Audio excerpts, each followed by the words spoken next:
They laughed when the single dad stepped in, like kindness was something only fools still believed in, like dignity had no place in a world that moved too fast to notice it, and no one, not one person in that crowded downtown cafe, knew that the quiet moment they were witnessing would echo far beyond that room. "You don't have to do that," the woman said softly, her voice steady but tired, as she tried to gather her spilled coffee and scattered papers from the floor. "I'm fine." "You're not," Ethan Cole replied calmly, kneeling without hesitation, his worn denim brushing against the polished tile. "And it costs nothing to help." A man at the nearby table scoffed. "Man, just leave it. People like that always got a story." Another voice chimed in, low and dismissive. "Yeah, save yourself the trouble." Ethan didn't look up. He didn't respond. He simply kept picking up each page carefully, aligning the edges as if they mattered, as if she mattered, while the low hum of judgment filled the air around him like background noise he had learned long ago to ignore. The cafe lights flickered softly overhead, casting warm reflections against the glass windows where the late afternoon sun dipped behind the skyline. And for a moment, everything felt slower, quieter, like the world itself was watching to see what he would do next. The woman hesitated, studying him, her eyes sharp beneath the surface of exhaustion, like someone used to being seen but not understood. "Why would you help me?" she asked, not suspicious, but genuinely curious. Ethan paused just long enough to meet her gaze, his expression steady, unshaken. "Because someone should," he said simply, handing her the last sheet. No grand gesture, no expectation, just truth. A brief silence followed, thicker than the laughter that had come before, and somewhere behind them, a barista stopped mid-motion, watching without realizing it. Ethan stood, brushing his hands together lightly. "You okay to sit?" he asked. She nodded, still looking at him, still trying to place something she couldn't quite define. "Thank you," she said quietly. He gave a small nod, almost a shrug, as if gratitude wasn't something he needed to carry. "Take care," he replied, already turning away, already stepping back into the rhythm of a life that didn't pause for recognition.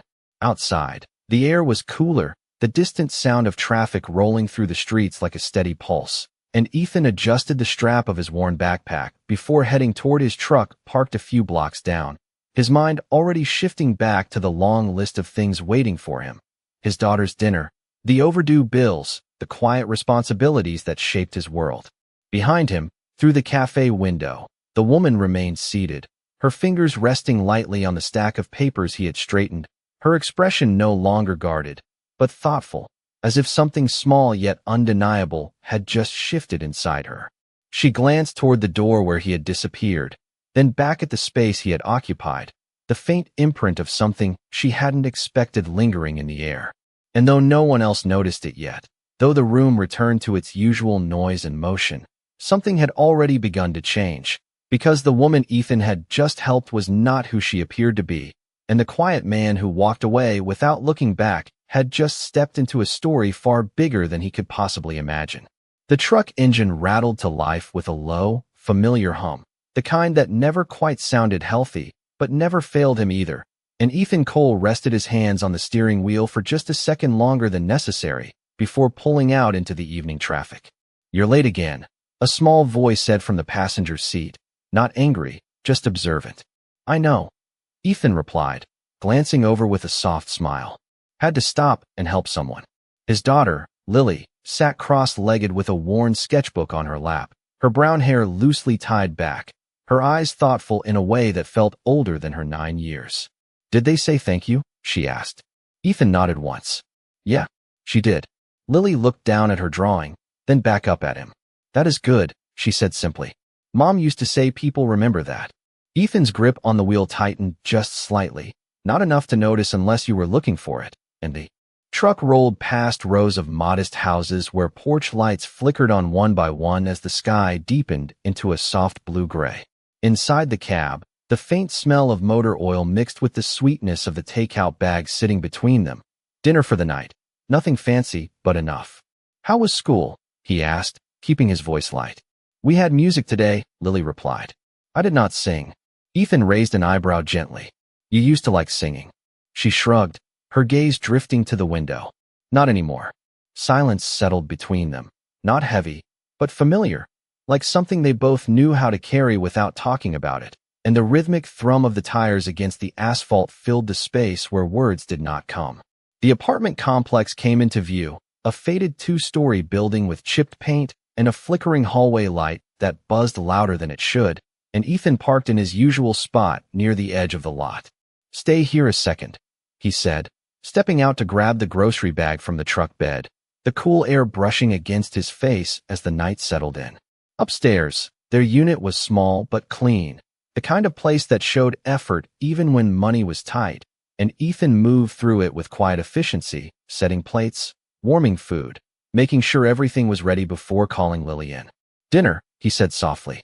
"Coming," she answered, her voice echoing lightly down the narrow hallway.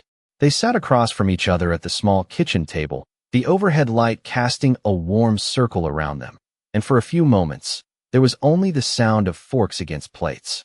"Dad," Lily said after a while. "Yeah. Do you ever think things change fast?" Ethan paused, considering. "Sometimes," he said carefully. "But most of the time, they change quietly."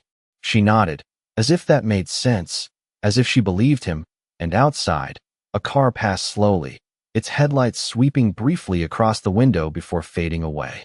Across town, in a high-rise office where the city lights stretched for miles in every direction, the woman from the cafe stood in front of a floor-to-ceiling window, her reflection sharp against the glass, her posture composed but her thoughts elsewhere. "Cancel tomorrow morning's meetings," she said, her voice calm but firm. "All of them?" her assistant asked, surprised. "Yes," she replied without hesitation. A brief pause followed. "Is everything all right?" the assistant ventured. The woman's gaze lingered on the skyline, but her mind was not there. It was somewhere quieter, somewhere simpler. "No," she said softly. "Something is missing." The assistant said nothing, unsure how to respond, and the woman finally turned, her expression no longer distant but focused, resolved in a way that did not invite questions. "Find him," she said. "I do not care how long it takes." The room stilled, the weight of those words settling into the space between them, and for the first time in a long time, power was not what drove her decision. It was something quieter, something she had not expected to feel again, and somewhere across the city, a man who believed he had simply done the right thing had no idea that his quiet act of kindness had just set something unstoppable into motion. The next morning arrived without ceremony, just a pale stretch of light creeping through thin curtains and the quiet hum of a city already moving faster than most people were ready for. And Ethan Cole stood at the small kitchen counter pouring coffee into a chipped mug while glancing at the clock that always seemed to run a few minutes ahead of him. "Eat something," he said, sliding a piece of toast onto Lily's plate. "I am," she replied, though she had barely taken a bite, her attention drifting between the table and the window where the early buses rumbled past in steady intervals. "Big day?" Ethan asked, keeping his tone light as he grabbed his keys from the counter. Lily shrugged slightly. "We have to sing again." Ethan paused, just for a second. "You do not have to be perfect," he said gently. "Just try." She nodded, not fully convinced, but willing enough to carry his words with her, and moments later they were back in the truck, the morning air crisp, the roads already filling with commuters chasing time. "You will be okay," Ethan added as he pulled up to the curb outside her school, a modest brick building with a flag swaying lightly above the entrance. Lily leaned over and hugged him quickly. "You too," she said, then stepped out, her backpack bouncing lightly as she walked toward the doors, blending into a crowd of children who all seemed to carry something unseen. Ethan watched until she disappeared inside, then exhaled slowly before shifting the truck into gear and heading toward the repair shop where another long day waited, measured in hours, effort, and just enough pay to keep things moving forward. Across the city, far above the noise of traffic and routine, the atmosphere inside the executive floor of Hayes Global Industries was anything but ordinary, and the same woman who had once sat quietly in a cafe now stood at the center of a room where every word carried weight. "You are telling me there is no record?" she asked, her voice calm but sharpened with focus. "We checked security footage from the block," her assistant replied carefully. "There are too many angles, too many people. No clear identification." A man from the analytics team added, We can run facial recognition through public databases, but without a name, it is going to take time. She walked slowly to the table, her heels clicking softly against the polished floor, each step measured, controlled. Then take the time, she said.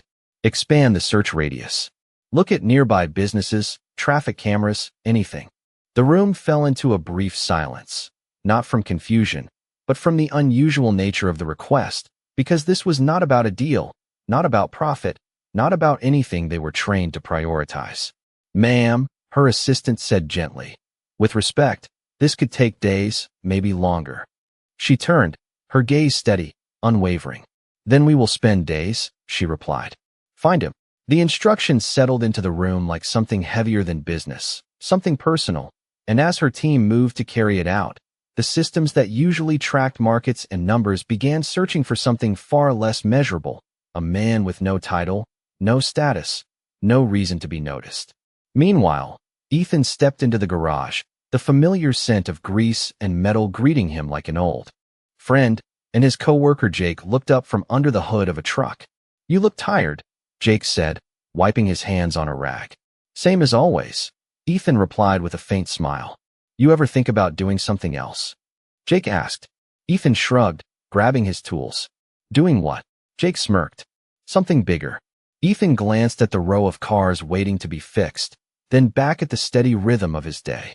This is enough, he said simply, and as he bent down to begin another repair, unaware of the search unfolding across the city, the distance between his world and hers had never been greater, and yet somehow, it was already beginning to close.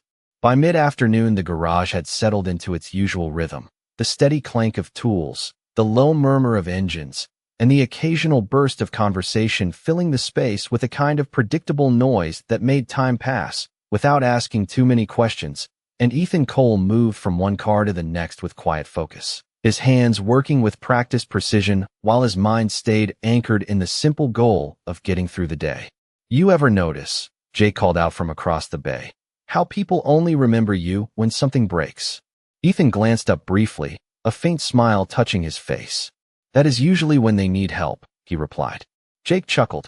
Yeah, but nobody sticks around after. Ethan did not answer right away. He tightened one last bolt, wiped his hands slowly on a cloth, then said, That is not why you help. The words were calm, almost effortless, but they lingered longer than the noise around them, and for a moment, even Jake had nothing to say back. Outside, the late afternoon sun cast long shadows across the lot, the heat easing just enough to make the air feel lighter, and a woman stood across the street, her presence unnoticed by most, her posture composed, her gaze steady as it moved from sign to sign, from face to face, searching for something she could not yet see. Are you sure this is the area? Her assistant asked quietly, standing a step behind her. The timeline matches, the assistant continued, checking a tablet.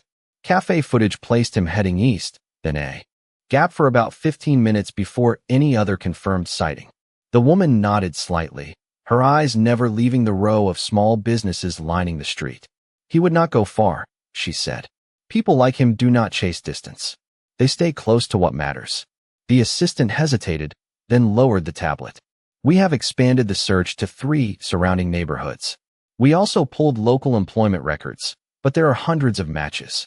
A brief pause followed, filled only by the distant sound of traffic and the faint buzz of a neon sign flickering to life above a nearby storefront. Then we narrow it down, she replied. Focus on places that do not advertise. Places people overlook. The assistant nodded, already making notes, already shifting the strategy.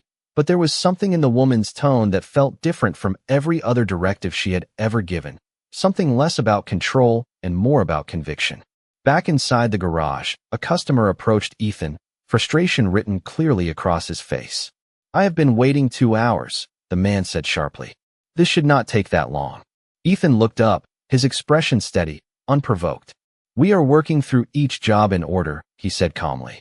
Yours is next. The man scoffed. That is not good enough. Jake tensed slightly, ready to respond, but Ethan raised a hand just enough to hold him back. I understand. Ethan continued, his voice even. You are free to take your car somewhere else if you prefer.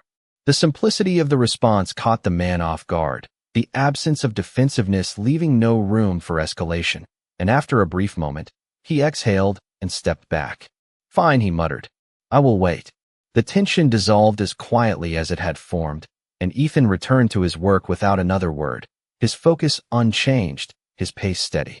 Across the street, the woman watched through the open garage bay, her eyes settling on him without hesitation, as if something in his stillness matched a memory she had carried since that moment in the cafe. "That is him," she said softly. The assistant looked up quickly. "You are sure?" The woman did not look away. "Yes," she replied, her voice quieter now, but certain in a way that did not need explanation.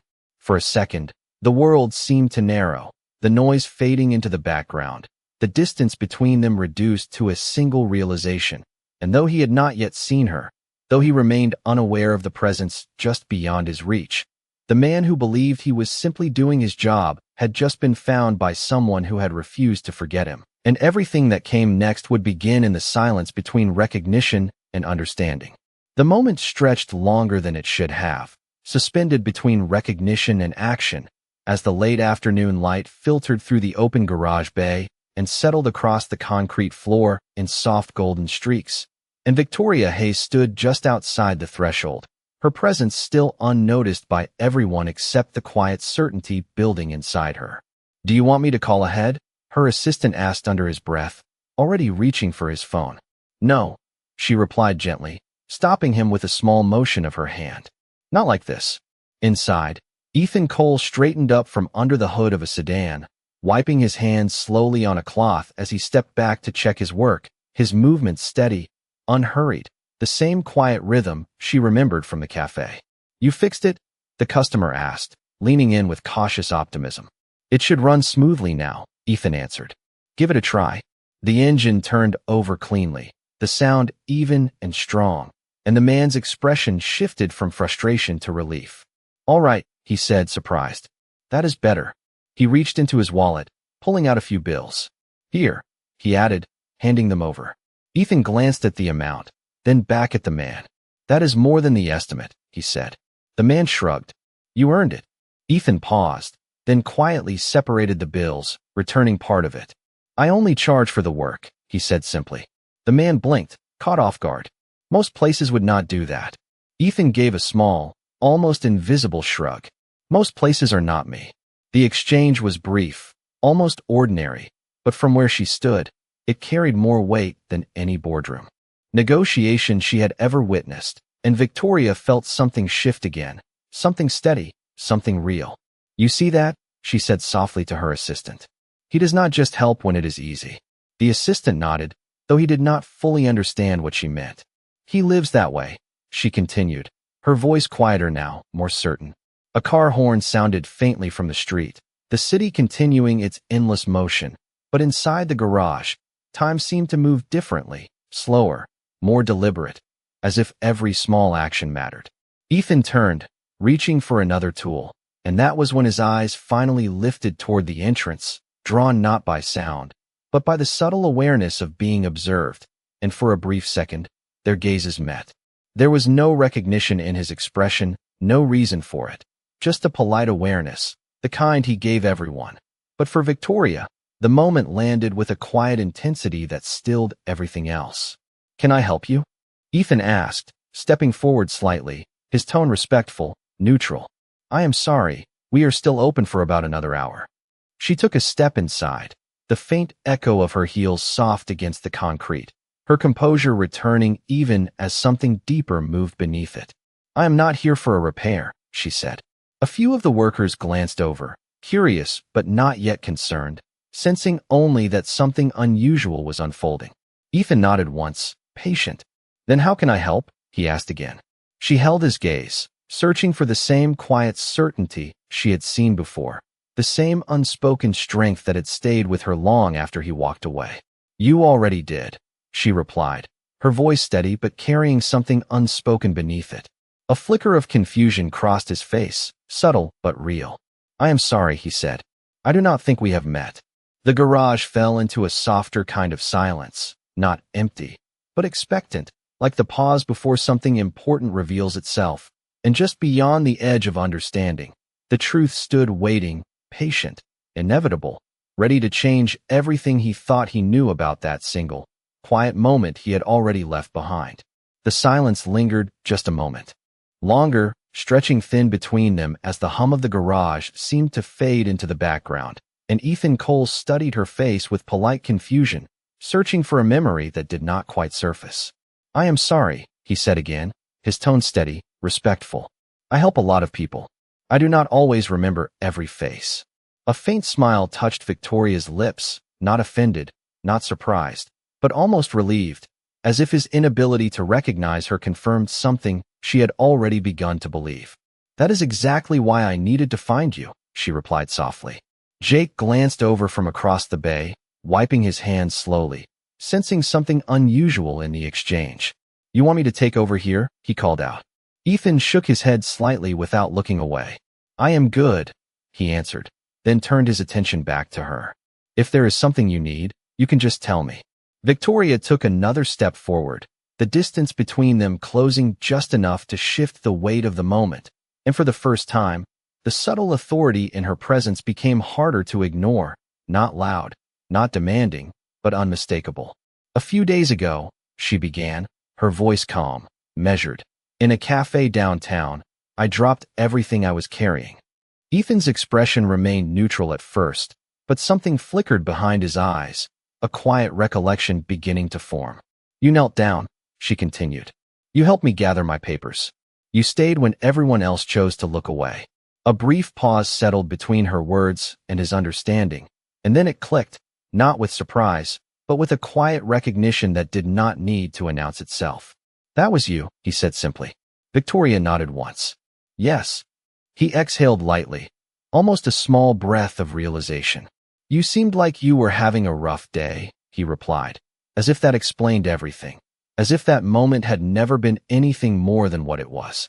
Jake raised an eyebrow from a distance, now fully watching, while another worker slowed his movements, drawn into the stillness forming in the center of the garage. "Most people would have walked away," Victoria said. Ethan shrugged faintly. "Most people had somewhere else to be." "And you did not?" she asked. "I always do," he answered. "I just do not think that means I should ignore someone who needs help." The simplicity of the response settled into the space around them, quiet but undeniable, and Victoria held his gaze for a second longer, as if measuring something deeper than his words. "Do you know who I am?" she asked then, not with pride, but with a kind of curiosity that felt almost out of place for someone used to being recognized. Ethan shook his head without hesitation. "No," he said, and it did not matter then. It does not matter now. A subtle shift moved through the room, not loud enough to name, but present enough to feel, and Victoria's assistant stepped slightly forward, unsure whether to speak, unsure whether to reveal what had been deliberately left unspoken. Victoria lifted a hand just slightly, stopping him before he could interrupt. "My name is Victoria Hayes," she said, her voice steady, clear. A faint murmur rippled from the back of the garage, one of the workers whispering the name under his breath as recognition began to spread, quiet at first, then growing. Jake straightened, eyes widening just enough to show he understood. Ethan did not react the same way. He nodded once, respectful, but unchanged. "Nice to meet you," he replied. No shift in tone, just the same calm presence she had seen from the beginning. The room seemed to hold its breath for a moment, waiting for something more, something bigger, but it did not come from him, and in that absence, something far more powerful settled into place, because for the first time in a long time, Victoria Hayes stood in front of someone who saw her clearly without seeing her title, and the weight of that realization did not make the moment louder, it made it quieter, deeper, and impossible to ignore. The quiet did not break, it deepened, settling over the garage like a weight no one wanted to disturb, and Ethan Cole simply nodded once more as if the name he had just heard belonged to any other person standing in front of him, while around him, the air shifted with recognition that did not belong to him, but to everyone else. In the room. "You really do not know who she is?" Jake whispered under his breath, stepping closer, his voice low but edged with disbelief. Ethan glanced at him briefly. "She just told me," he replied calmly, then returned his attention to Victoria. "Is there something I can do for you?" The question landed softly, but it carried something deeper than service, something rooted in habit, in a life built on showing up without needing to understand the full story. Victoria studied him for a moment longer, as if testing whether anything in him would change now that the truth had been spoken, but it did not. Not in his posture, not in his tone, not even in his eyes. Yes, she said finally. There is. A few workers subtly moved closer, not wanting to appear obvious, but unable to ignore what was unfolding, their earlier routines fading into the background as curiosity replaced it. I came here to thank you, she continued. Properly. Ethan shook his head almost immediately. You already did, he said. You said thank you that day. That was enough. It was not enough for me, she replied, her voice steady but carrying something more personal now, something that did not belong to boardrooms or negotiations. Ethan paused, just slightly, as if considering that, then gave a small, thoughtful nod. All right, he said. Then you found me. You said it again. That should take care of it. A faint ripple of surprise moved through the room, the kind that came from watching someone quietly refuse what most people would not even hesitate to accept, and Jake let out a small breath, shaking his head in disbelief. Victoria's assistant stepped forward again, this time unable to hold back. Sir, do you understand that Ms. Hayes is offering? I understand, Ethan said gently, cutting him off without raising his voice, without disrespect, but with a clarity that left no room for interruption. He looked back at Victoria. I did not help you because of who you are, he said, and I would not change that now that I know. The words settled into the space between them, simple, direct, and impossible to misinterpret, and for a brief moment, even the distant sounds of the street outside seemed to quiet as if the world itself was listening. Victoria exhaled slowly, not frustrated, not offended, but thoughtful, her gaze softening in a way that few had ever seen. Then let me ask you something, she said. Ethan nodded once. Go ahead. If you saw me again in that same moment, she asked, with no idea who I was, would you still do it? Ethan did not hesitate. Yes, he answered. No pause. No calculation. Just truth. A deeper silence followed, heavier now, more complete, and somewhere in the back of the garage, a tool was set down quietly, forgotten mid-task. Victoria held his gaze, and for the first time, there was something almost vulnerable in her expression, something unguarded that did not belong to power or control. Then I am not finished, she said softly. Ethan tilted his head slightly, not defensive, just curious. With what? He asked. She took a small step closer, the distance between them now almost gone. With understanding why someone like you exists in a world that stopped looking for people like you a long time ago, she replied. The words did not demand an answer. They revealed a question she had been carrying since the moment he walked away, and Ethan considered them quietly, not rushing, not dismissing, but meeting them with the same steady presence he had offered from the beginning. Maybe the world did not stop, he said after a moment. Maybe people just stopped noticing. The sentence landed with a quiet force, not loud, not dramatic, but undeniable, and in that instant, something shifted again, not in him, but in everyone listening, because the man who had nothing to prove had just said something no one in that room could ignore, and for the second time since she had met him, Victoria Hayes found herself standing in silence, not because she had nothing to say, but because what mattered most had already been spoken. No one moved right away, not Ethan, not Victoria, not even the workers who had quietly gathered just close enough to witness something they did not fully understand but could not ignore, and the air inside the garage felt different now, not tense, not loud, but still in a way that made every small sound carry more weight than it should. You are not finished, Ethan repeated, his tone thoughtful, not challenging, just acknowledging her words. Victoria gave a small nod. No, she said. I am not. Jake shifted his weight, glancing between them. This is getting serious, he muttered under his breath, though no one responded, because whatever was happening no longer belonged to casual conversation. Victoria looked around the garage briefly, taking in the worn tools, the uneven concrete floor, the quiet order of a place built on effort rather than appearance, then returned her gaze to Ethan. Come with me, she said. The words were simple, but they landed with a quiet force that rippled through the room. Ethan did not answer immediately. He glanced at the car behind him, the open hood, the unfinished work still waiting. I cannot just leave, he said calmly. I have a job to finish. I will take care of it, her assistant said quickly, stepping forward, already reaching for his phone. We can compensate the shop, cover any. That is not what I meant. Ethan interrupted gently, his voice still even, still controlled. He looked back at Victoria. I do not walk away from things halfway done. The statement was not about the car. It was about everything. A brief silence followed. Deeper now, more understanding, and Victoria studied him again, seeing not resistance, but consistency, something she had not encountered in a long time. Then I will wait, she said. Jake blinked. You are going to wait? He asked, unable to hide his surprise.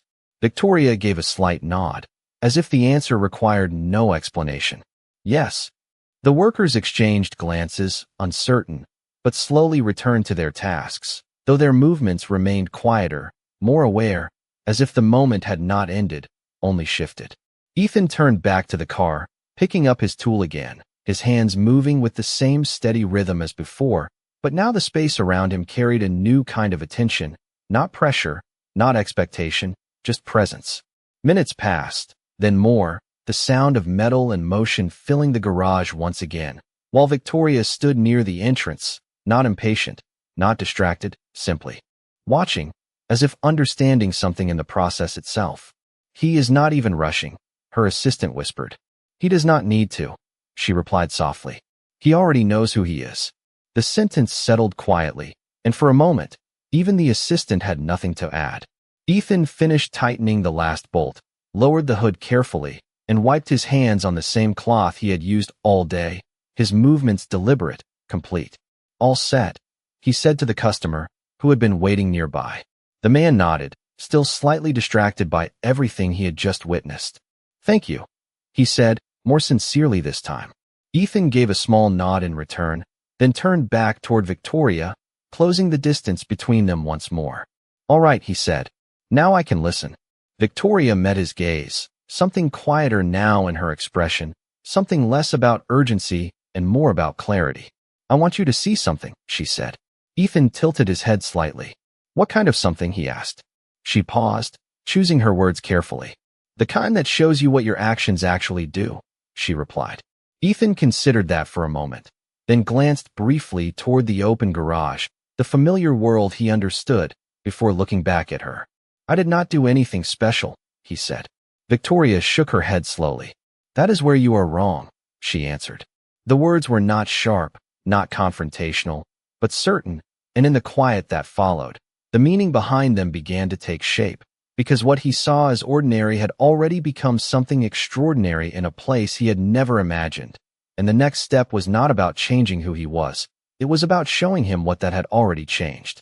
The drive across the city was quiet, not empty but filled with a kind of unspoken awareness that neither of them felt the need to interrupt, and Ethan Cole sat in the passenger seat of a car that felt too smooth, too precise compared to the old truck he had left behind, his hands resting loosely in his lap as the skyline grew taller with every passing mile. You do not have to do this, he said finally, his voice calm, not resistant, just honest. Victoria. Hayes kept her eyes on the road ahead. I know, she replied. But I want to. The car slowed as it approached a glass building that rose high above the surrounding streets, its reflective surface catching the fading light of the evening. And when they stepped inside, the shift in environment was immediate, the quiet hum of the garage replaced by polished floors, soft lighting, and the low murmur of people who moved with purpose. Ms. Hayes, a receptionist said quickly, standing straighter as they entered. Everything is ready. Ethan glanced around, taking it in without reaction, without awe, just observation, as if this world was simply another place, not something to measure himself against. This way, Victoria said, guiding him toward a set of doors that opened into a large conference room where several people already stood waiting, their attention turning the moment she entered. This is the man I told you about, she said, her voice steady, carrying across the room. A few exchanged glances, curiosity evident, but no one spoke yet. Ethan shifted slightly, not uncomfortable, but aware of being the center of something he did not expect. A few days ago, Victoria continued, I was in a situation where I was invisible in the worst possible way. The room grew quieter, and he changed that without knowing who I was, without asking for anything. without even staying long enough to see what it meant. She turned slightly toward Ethan. "Do you know what this company does?" she asked. Ethan shook his head. "Not really," he said. "We build systems that influence decisions, markets, entire communities," she explained. "But we have been losing something we cannot measure." A pause followed, filled with the weight of her words. "Perspective," she said softly. The executives listened, not interrupting, not dismissing, because something in her tone made it clear this was not a routine conversation. "I spent days trying to find him," she went on. "Not because I needed to repay him, but because I needed to understand why someone would act with that kind of clarity when there was nothing to gain." She stepped closer to Ethan, her voice quieter now, more personal. "And I realized something." Ethan met her gaze, steady as always. "What is that?" he asked. "That we have built systems that reward visibility," she said. "But the people who actually change things are often the ones no one sees." The room fell into a deeper silence, not empty, but reflective, as if something important had just been placed in front of them. Victoria turned back to the group. "I want him to work with us," she said. A subtle ripple moved through the room. Surprise, curiosity, uncertainty, but she did not pause. "Not because of his resume," she added. "Not because of credentials, but because he represents something we have been missing." Ethan let out a small breath, almost a quiet exhale of disbelief. "I am just a mechanic."